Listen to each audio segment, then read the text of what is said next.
रहीम FSc biology part 2। आज हमने chapter start करना है रिप्रोडक्शन।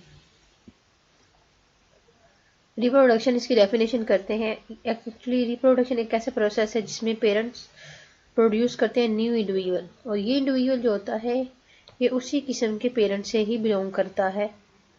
ये हम कहते हैं अपनी ही किस्म के इंडिविजुअल प्रोड्यूस करते हैं पेरेंट्स, और ये प्रोसेस जो है वो इंश्योर करता है कंटिन्यूटी ऑफ लाइफ। रिप्रोडक्शन एक ऐसा मैकेनिज्म है जिससे न्यू जनरेशन्स बनती हैं और स्पीशीज जो है वो मेंटेन होती हैं।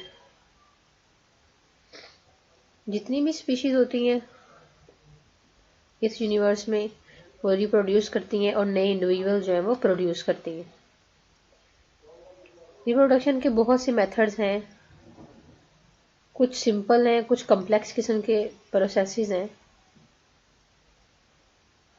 रिप्रोडक्शन एक ऐसा प्रोसेस है जो कि बाकी हमारी बॉडी में जितने भी फंक्शन होते हैं उनसे डिफरेंट किस्म का है।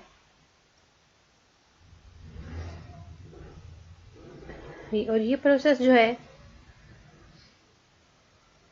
किसी भी इंडिविजुअल के लिए उसकी स्पीशी को सरवाइव करने के लिए, अपने आप को मेंटेन करने के लिए रिक्वायर होता है रिप्रोडक्शन। रिप्रोडक्शन के दो टाइप्स हैं, sexual reproduction and asexual reproduction. Asexual reproduction क्या होती है? एसेक्सुअल रिप्रोडक्शन जिसमें सेक्स सेल्स या हम कहते हैं गैमेट्स जो है वो इन्वॉल्व नहीं होते, एक सिंगल पेरेंट ही रिक्वायर होता है रिप्रोडक्शन के लिए। वो जो ऑफस्प्रिंग प्रोड्यूस होते हैं वो असल में माइटोटिक डिवीजन के थ्रू, जिस तरह हमारे नॉर्मल सेल्स में माइटोटिक डिवीजन होती है और एक से दो सेल्स बन जाते हैं, इसी तरह एसेक्सुअल रिप्रोडक्शन में जो ऑफस्प्रिंग होता है यानी कि जो न्यू बॉर्न है उसमें वो असल में बाय द माइटोटिक डिवीजन जो है न्यू सेल या न्यू ऑर्गेनिज्म जो है वो प्रोड्यूस होता है। उसमें टोटल नंबर ऑफ कंटेंट जो होते हैं सेल के वो एग्जैक्टली रेप्लिकेटेड होते हैं, जो कि पेरेंट से डॉटर सेल में पास आउट होते हैं। इसीलिए जो एसेक्सुअल रिप्रोडक्शन से जो इंडिविजुअल जो सेल्स प्रोड्यूस होते हैं वो जेनेटिकली आइडेंटिकल होते हैं पेरेंट सेल से, और वो इंडिविजुअल जो कि सेक्सुअल रिप्रोडक्शन के रिजल्ट में बनते हैं आइडेंटिकल्स होते हैं और उन्हें कोलून्स भी बोलते हैं। एसेक्सुअल रिप्रोडक्शन के बहुत से मेथड्स हैं जिनमें फिशन आ जाता है। फिशन में एक सेल में जिसमें एक सेल जो है वो डिवाइड करता है, दो सेल में एक सेल जो है वो दो सेल में ब्रेकआउट हो जाता है। स्पोर्यूलेशन है जिसमें स्पोर की फॉर्मेशन होती है। बडिंग है जिसमें एक इंडिविजुअल सेल से बड बनना शुरू होता है और बड जो है वो पेरेंट सेल से सेपरेट हो जाता है, जिस तरह के यीस्ट में होता है। इसके अलावा वेजिटेटिव प्रोपेगेशन जो है वो भी एसेक्सुअल मेथड है जिसमें बॉडी के कोई भी सेल और टिश्यू से दोबारा से हम रीजनरेट कर सकते हैं, वही प्लांट और या वही एनिमल। इसके अलावा जो है आर्टिफिशियल प्रोपेगेशन है, पार्थिनोजेनेसिस और एपिमिक्सिस। पार्थिनोजेनेसिस और एपिमिक्सिस ऐसे प्रोसेसेस हैं जिनमें रिप्रोडक्शन के बगैर ही, जो फर्टिलाइजेशन के बगैर ही जो है वो न्यू इंडिविजुअल प्रोड्यूस हो जाते हैं, जिस तरह सीडलेस बहुत से फ्रूट्स प्रोड्यूस होते हैं। ये सारे जो है वो एसेक्सुअल मेथड ऑफ रिप्रोडक्शन है। एसेक्सुअल रिप्रोडक्शन से असल में फ़ायदा क्या होता है? एसेक्सुअल रिप्रोडक्शन से जो हम कहते हैं जेनेटिकली एक ही किस्म के इंडिविजुअल प्रोड्यूस होते हैं, एक सिंगल पेरेंट से एक ही किस्म के इंडिविजुअल प्रोड्यूस होते हैं और रैपिडली प्रोड्यूस होते हैं।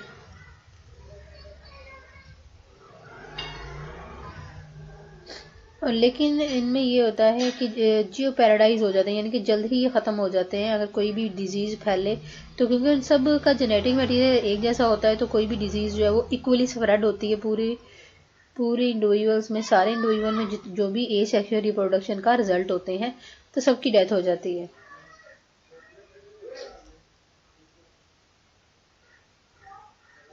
ये एसेक्सुअल रिप्रोडक्शन जो है वो ह्यूमन यूज़ करते हैं प्लांट्स में, लेकिन अब ये प्रोसेस जो है वो एनिमल क्लोनिंग के लिए भी हम यूज़ कर रहे हैं एसेक्सुअल रिप्रोडक्शन। इसमें फ़ायदा हमें ये होता है कि हम जो वैल्यूएबल करेक्टरिस्टिक्स हैं जिसमें हम चाहते हैं कि कोई भी चेंजिंग ना हो, वो ही इंडिविजुअल से उसी तरह का एक और इंडिविजुअल चाहते हैं तो उसी तरह की क्लोनिंग के थ्रू जो है वो प्रोड्यूस कर लेते हैं। इससे जो है हमें वैल्यूएबल करेक्टरिस्टिक्स, जिस तरह जो है उसी तरह की भेड़ बकरियां जो अच्छा दूध देती हों और अच्छा मीट आप लोगों को देती हों, तो वो जो है हम प्रोड्यूस कर सकते हैं। इसके अलावा एसेक्सुअल रिप्रोडक्शन में जो क्लोनिंग है वो प्रोसेस कॉन्टिन्यूसली प्रैक्टिस किया गया है, लेकिन इसमें एक डिसएडवांटेज ये होता है एसेक्सुअल रिप्रोडक्शन में जो क्लोनिंग का प्रोसेस है उसमें ये होता है कि जो भी इंडिविजुअल हम क्लोनिंग के थ्रू प्रोड्यूस करवाते हैं वो रैपिड उसकी एजिंग हो जाती है और उसमें इन्वायरमेंटल स्ट्रेसेस और डिजीज से बचने की रेजिस्टेंस बहुत कम होती है। इसलिए इस टेक्निक से जो है इस टेक्निक की यही लिमिटेशन है। और इसके अलावा इस प्रोसेस को जो है वो सोशली और मॉरली जो है वो एक्सेप्ट नहीं किया जा रहा। उसके बाद आ जाता है sexual reproduction. Sexual reproduction usually इसमें दो इंडिविजुअल जो हैं वो यानी कि दो पेरेंट्स इन्वॉल्व होते हैं और इसमें जो दो पेरेंट्स हैं उनमें स्पेशलाइज सेल्स होते हैं। इन सेल्स को जो है गैमेट सेल्स जिस तरह स्पर्म और एग सेल्स होते हैं, ये सेल्स जो है मियोसिस के थ्रू ड्यूरिंग द गैमेटोजेनेसिस, वो प्रोसेस जो होता है वो गैमेटोजेनेसिस होता है, गैमेट्स की प्रोडक्शन का प्रोसेस। उसमें दो किस्म के गैमेट्स प्रोड्यूस होते हैं, स्पर्म एंड द एग्स। ये स्पर्म और एग सेल्स जो होते हैं ये फ्यूज करते हैं और उसके बाद फर्टिलाइजेशन होती है, जाइगोट बन जाता है। मियोसिस और रिडक्शनल डिवीजन जो है उससे असल में ये गैमेट्स बनते हैं, यानी कि गैमेट्स की प्रोडक्शन जो है वो मियोसिस का रिजल्ट होती है। इससे ना सिर्फ नंबर ऑफ क्रोमोसोम जो है वो हाफ होते हैं बल्कि जो है वो रीशफलिंग होती है, जीन्स की रीशफलिंग होती है जिससे न्यू रिकम्बिनेशन, क्योंकि हमें पता है कि जब जीन रीशफल करते हैं तो न्यू किस्म के रीशफलिंग से न्यू जीन्स प्रोड्यूस होते हैं। सेक्सुअल रिप्रोडक्शन जो है वो नंबर ऑफ क्रोमोसोम को मेंटेन करती है और इससे जेनेटिक वेरिएशंस आती हैं। जेनेटिक वेरिएशन से क्या होता है, इंडिविजुअल का स्ट्रेसफुल इन्वायरमेंट में डिजीज़ में सर्वाइव करना और डिफरेंट किस्म के अडेप्टेशंस आती हैं ये जेनेटिक रीशफलिंग से या मियोसिस के प्रोसेस से, जो कि जिससे गैमेट्स प्रोड्यूस होते हैं और इससे जो है इंडिविजुअल में नए किस्म के इन्वायरमेंट में सर्वाइव करने की एबिलिटी जो है वो इंक्रीज होती है। इसलिए हम कहते हैं ये ज़्यादा सक्सेसफुल मेथड है asexual reproduction. Reproduction in plant, plant में जो प्लांट्स जो हैं वो एसेक्सुअली और सेक्सुअली दोनों तरीके से ही रिप्रोडक्शन करते हैं और इसमें अल्टरनेशन होती है, यानी कि चेंजिंग कैसे आती है, डिप्लॉइड स्पोरोफाइट और हैप्लॉइड गैमेटोफाइट जनरेशन एक दूसरे के साथ अल्टरनेट करती हैं और प्लांट में जो मियोसिस होती है वो स्पोर फॉर्मेशन के दौरान यानी कि स्पोरोजेनेसिस के दौरान, जिस तरह अभी हमने पढ़ा था गैमेटोजेनेसिस जो कि गैमेट्स की फॉर्मेशन के दौरान होता है सेक्सुअल रिप्रोडक्शन में, प्लांट में जो है वो स्पोर फॉर्मेशन के दौरान मियोसिस होती है। एसेक्सुअल रिप्रोडक्शन में प्लांट्स में जो होती है वो डिफरेंट मेथड के थ्रू, जिस तरह लेयरिंग आ जाता है, ग्राफ्टिंग, बडिंग, ये सारे एसेक्सुअल मेथड ऑफ रिप्रोडक्शन है जिसमें जो है उसके वेजिटेटिव पार्ट से हम दोबारा से प्लांट को ग्रो करवा लेते हैं। सेक्सुअल रिप्रोडक्शन में प्लांट जो है वो डिफरेंट मेथड यूज करते हैं, जिस तरह डिप्लोहैप्लॉन्टिक लाइफ साइकिल है। डिप्लोहैप्लॉन्टिक लाइफ साइकिल में क्या होता है,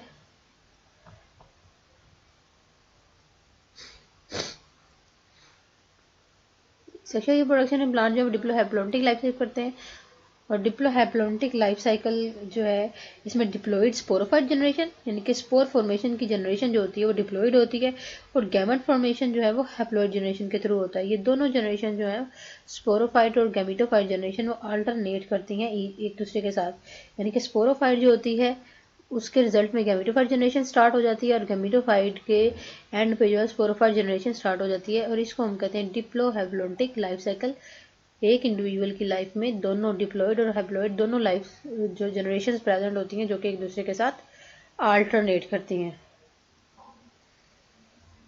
उसके बाद आ जाता है आइसोमॉर्फिक जनरेशन। आइसोमॉर्फिक और heteromorphic. Iso mean the same, morphic mean the same shape and the form. वो इंडिविजुअल जिसमें दोनों जनरेशन, अब दोनों जनरेशन कौन सी है, स्पोरोफाइट और गैमीटोफाइट जनरेशन। तो प्लांट में वो जनरेशन जिसमें स्पोरोफाइट और गैमीटोफाइट जनरेशन दोनों सेम होती हैं उसको हम बोलते हैं आइसोमॉर्फिक अल्टरनेशन ऑफ जनरेशन। और हेट्रोमॉर्फिक अल्टरनेशन ऑफ जनरेशन वो होती है जिसमें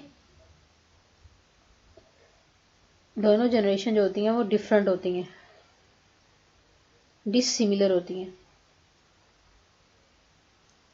सीड प्लांट जो है वो प्रीडोमिनेंटली हम कहते हैं डोमिनेंट प्लांट है लैंड पे, क्योंकि अब आपके आसपास जितने भी आपको प्लांट और ट्री नजर आएंगे वो सारे सीड प्रोड्यूसिंग होते हैं। इनमें कुछ सेक्सुअल रिप्रोडक्शन में इनमें कुछ अडेप्टेशन होती हैं जिसकी वजह से ये डोमिनेंट प्लांट्स हैं। फर्स्ट इनमें मॉडिफिकेशन आ जाती है कि इनमें जो है वो सीड प्रोड्यूसिंग प्लांट जो होते हैं इनमें मॉडिफिकेशन होती है फ्लावर में और इन्फ्लोरेसेंस में, ताकि वो पॉलिनेशन कर सकें।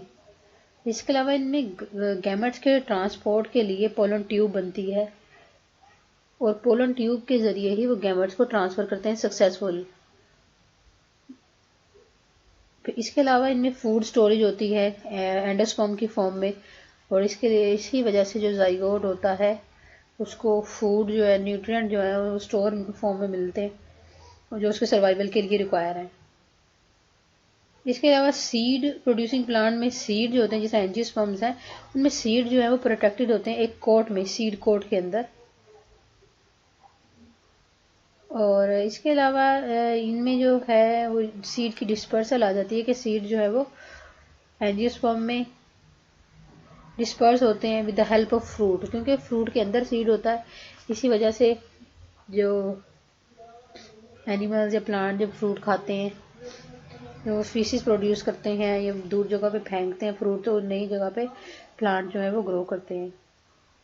इसके अलावा सीड प्रोड्यूसिंग प्लांट जो है वो अनफेवरेबल कंडीशन जिसका डोरमेंट फॉर्म है, डोरमेंसी की कंडीशन होती है, जो अनफेवरेबल इन्वायरमेंट होता है। तो अनफेवरेबल जब इन्वायरमेंट होता है अगर उसमें सीड जर्मिनेशन कर दे तो जर्मिनेशन के बाद जो है उसकी ग्रोथ नहीं होती है सीडलिंग में, यानी कि छोटा सा प्लांट बनता है उसके बाद उसकी डेथ हो जाती है। तो सीड प्रोड्यूसिंग प्लांट में एक कंडीशन आती है सीड डोरमेंसी, कि सीड जो है वो रेस्टिंग कंडीशन में होता है, वो जर्मिनेट नहीं करता। इस वजह से वो अनफेवरेबल इन्वायरमेंट या स्ट्रेस की कंडीशन जिसे हम कहते हैं ज़्यादा सर्दी या ज़्यादा गर्मी की कंडीशन को पास आउट करता है। जब वो पास आउट हो जाता है सीज़न, उसके बाद जो है ये जर्मिनेट करते हैं और इस तरह जो है वो सक्सेसफुल या हम कहते हैं कि डोमिनेंट जनरेशन हैं। इसके अलावा आ जाता है evolution of the pollen tube. ये एक इम्पोर्टेंट लैंड अडेप्टेशन है। स्पर्मेटोफाइट्स ऐसे प्लांट होते हैं जो कि सीड प्रोड्यूसिंग प्लांट्स होते हैं, उन्हें बोलते हैं स्पर्मा mean the seed and fights mean the plant. Seed producing plants जो हैं इन्हें पोलन ट्यूब जो है वो एक व्हीकल का काम करती है, ताकि वो मेल गैमेट जो है वो फीमेल गैमेट तक, इनके ओव्यूल तक जो है वो हॉस्टाइल इन्वायरमेंट में इजीली जो है वो उसको ओव्यूल तक जो है वो मेल गैमेट्स मूव कर सकें, जो पोलन ट्यूब बनती है। इसी वजह से जो एवोल्यूशन है पोलन ट्यूब की वो पैरेलल है the evolution of the seed, और यही वो सक्सेसफुल टूल है जिसकी वजह से सीड प्लांट जो है वो सक्सेसफुल है ऑन द लैंड। तो एक शॉर्ट क्वेश्चन है कि सीड प्लांट जो है वो लैंड पे कैसे सक्सेसफुल है।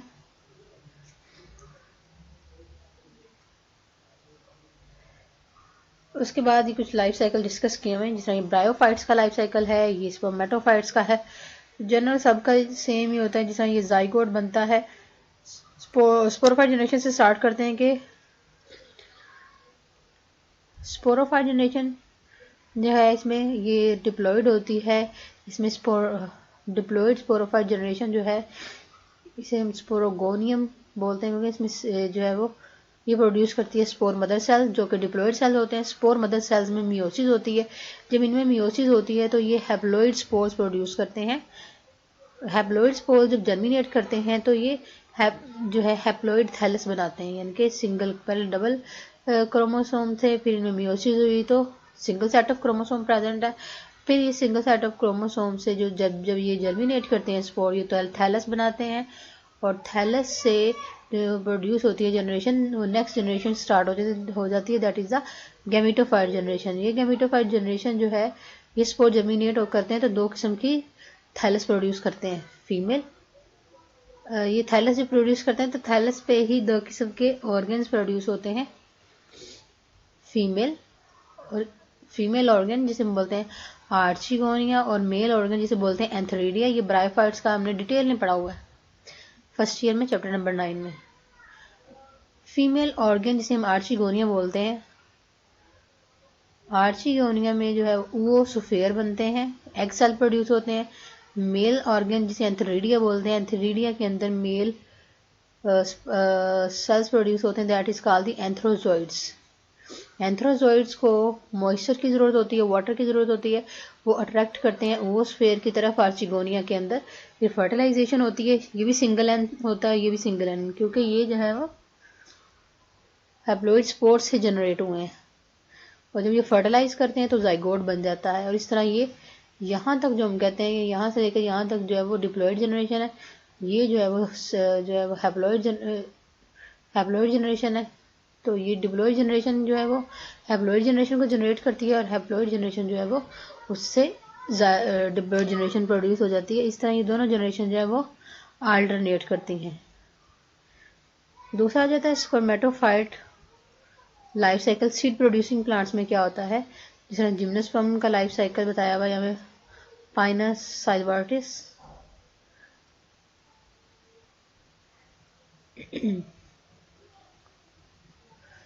तो यहाँ पे डिप्लॉइड प्लांट जो आपको नजर आ रहा होता है, tree, that is a Pinus tree, वो डिप्लॉइड होता है। डिप्लॉइड स्पोरोफाइट जनरेशन होती है।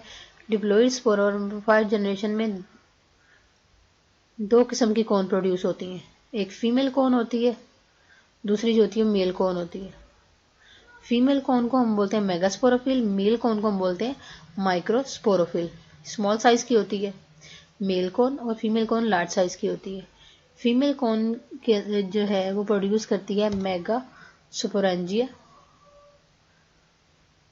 और मेगास्पोरेंजिया के अंदर होते हैं मेगास्पोर मदर सेल्स। इसी तरह मेल कॉन में जो है वो प्रोड्यूस करती है पोलन सेक्स, जिसे हम बोलते हैं माइक्रोस्पोरेंजिया, जिसके अंदर माइक्रोस्पोर मदर सेल्स होते हैं।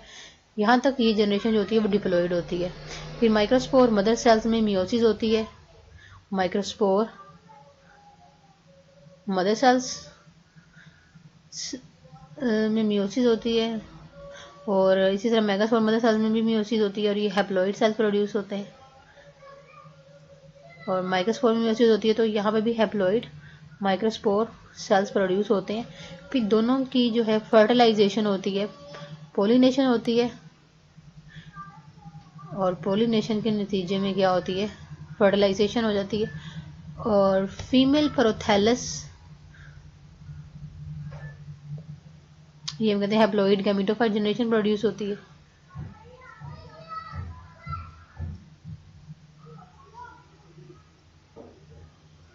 और फीमेल प्रोथैलस ये हैप्लॉइड गैमेटोफाइट जनरेशन जिसे हम बोलते हैं आर्चिगोनिया। ये सारा स्ट्रक्चर जो है, ये सारी जो चेंजिंग आती है, ये असल में कॉन के अंदर ही सारी चेंजिंग आ रही होती हैं। और फीमेल जो है, फीमेल प्रोथैलस बनता है from the by the meiosis of the megaspore mother cells. इसे जो स्ट्रक्चर बनता है that is a female prothallus haploid gametophyte generation, यहाँ पे स्टार्ट हो जाती है, और ये रिड्यूस किस्म की होती है। इसी तरह माइक्रोस्पोर मदर सेल जब जो है वो पोलिने जो है प्रोड्यूस करते हैं वेस्टिजियल मेल प्रोथैलस, और ये जो है वो एंथेरिडियल सेल्स प्रोड्यूस करते हैं, यानी कि ये इसके गैमेट्स प्रोड्यूस होंगे। एंथेरिडियल मदर सेल के अंदर मेल गैमेट्स प्रोड्यूस होते हैं, और आर्चिगोनिया के अंदर ओवोस्फेयर या एग सेल प्रोड्यूस होते हैं, फिर फर्टिलाइजेशन होती है।